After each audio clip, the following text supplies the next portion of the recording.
to the curriculum unit on developing a personal web page. Let's review for a minute where we've been. We started with a personal strength assessment.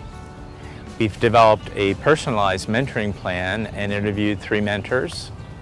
We've developed a resume, and now we're going to talk about developing a personal web page.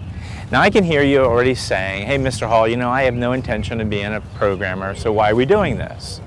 The personal web page is the primary vehicle that both businesses and individuals use to educate people about the services that they offer.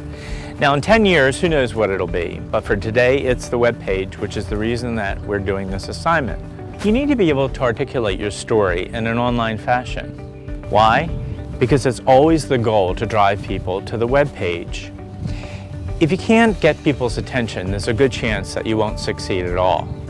You don't have to have great technical skills to do this assignment, because we're going to provide you with a user-friendly web tool. Now, if you already have another one, that's fine. You feel free to use it. It's not our purpose that you really master this web tool, rather than the guidelines or the principles behind it.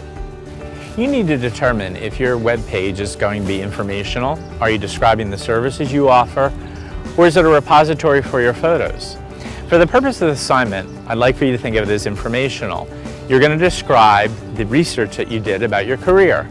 It's okay to have a secondary page that displays your photos about sports or your band performances, but it's not necessary for this assignment. A web page is like a photo. It's worth 1,000 words.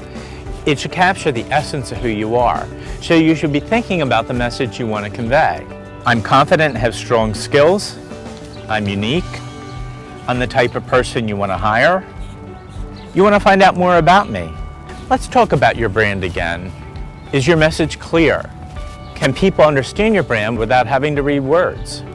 Identify your story elements. This is where you want to go back to your essays and start to pull your story from the essays. Who is your audience? Before you do any work, you should plan. And by the way, that's a great life skill. Think of it this way. Who is the audience for the movie The Social Network? Obviously, yes, it's about young people. I doubt very much that the movie invested any advertising in people who were 85 years of age. They understood who the audience was. Let's take the Nike webpage as an example. What's the action that they want their users to take? Obviously, to buy sneakers. Well, what's the action that your users should take to invite you in for an interview? So make it easy for them. Don't make them work hard. Do they know how to get in contact with you? Is there a copy of your resume on your web page? Photography. You'll need to have some digital images of yourself, preferably action photos. For example, if you're pursuing a career in music, then have some photos of you with an instrument, playing the instrument. Try to stay away from group photos because they could dilute your message. Therefore, only use photos of yourself. And start to think about captions for your photos. Design. This is a hugely important topic, not just for web pages, but for any presentation. Entire college majors are devoted to this topic, so we're only going to scratch the surface, but it is important that you understand a few basic guidelines. You don't want your web page to be too busy so that viewers can't navigate it. A 3-point design is a classic that artists have been using for centuries. Think in terms of a triangle. It conveniently breaks the web page, or for that matter any page, into convenient quadrants. Fortunately, the web tool that you'll be using conveniently has templates that already take this into account. So don't worry, you really can't make a mistake. What are the tools of a designer? Color, shape, headlines, just to name a few. Let's talk about color. The Impressionist painters used colors that were opposite on the color wheel. For example, they mixed yellow and purple, and orange and blue. And the reason for this is to create a vibrancy of color. It attracted attention. These are just a couple of theories that you can use. But you also want to avoid using garish colors that are not going to be warm and inviting to the user, such as bright pink or lime green. Use contrasts of lights and darks, just like the painters, because that creates the contrast that attracts attention. One such example would be to use a light-colored font against a dark background, or just the opposite. Why? Because they create contrast, and that's exactly what you want. The web design program has already created good color combinations, so it's probably safest to leave them alone, but by all means, feel free to be creative. Way back when, farmers, I guess, learned that if they wanted that horse to move, they'd put the carrot on the end of a stick, with a rope and hold it out in front of them, and the horse would continually try to get the carrot. So the idea is, what's the carrot? What's driving us? What's pulling us towards that direction? Now, I don't think that says a whole lot about the intelligence of a horse, but you know what? It doesn't say a whole lot about the intelligence of us sometimes, because what are the carrots you're watching on television every day? They're not this. What carrots are they putting in front of you? Advertisements. You won't be happy unless you wear those jeans. You won't be happy unless you drive that car. Right? Okay? The carrot. This is a concept. I mean, it is what it is. I'm not suggesting that we're going to try to create some glitzy thing that's not real. All I'm suggesting is, what's your carrot?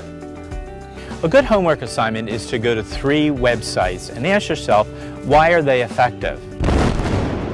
Now remember, flashy does not mean effective. It's not enough just to be flashy. You need to make sure that your message is clear. It's always a good practice to include links to other web pages. For example, if your mentor has a web page, then include her link, but don't forget to ask permission.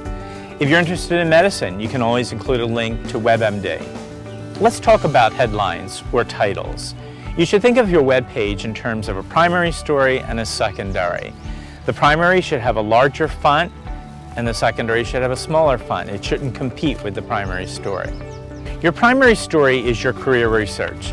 So you might say something like, John Smith researches careers in medicine.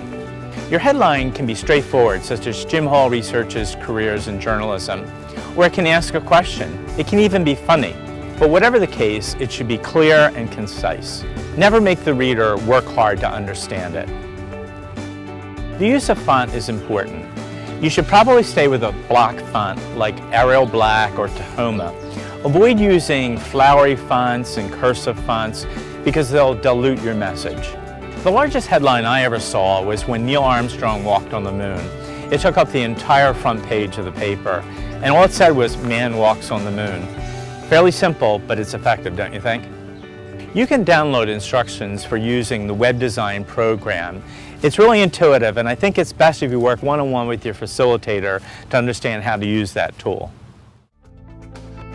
Let's summarize what we have learned. What is the purpose of the web page curriculum unit? As you continue researching your career, it will become necessary for you to communicate your message and your skills.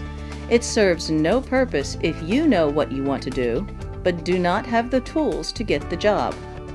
The web page is important because virtually every career has to market its services to the consumer. The web page is an integral part of that equation. It's another way for you to tell your story in a visual way. The first question you need to ask yourself is, what is my message? This will drive your decisions about the content that you include on your site.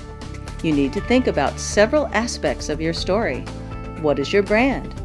This is what makes you unique. What are the parts of your story? Do you have them identified in both written form and in photos? You also want to think about your audience. This is important because this will determine how you present your information. Writing for seniors is very different than writing for children. Presentation is also very important. There are many theories about this subject, and we talked only about a few. For example, keep your design and your message simple. Use good color combinations and keep the color combinations limited to a few that are compatible. We also talked about the importance of headings. As we migrate from newspaper to web, we might think of these as the headline of the newspaper article. Your heading needs to capture the reader's attention. Lastly, we talked about the tool that you will use to build your web page. A couple of easy tools will be offered to you by your facilitator. However, you are free to use any tool that you are comfortable with. The purpose is not for you to become a technician who can write HTML code, but rather to understand the principles behind a good web page.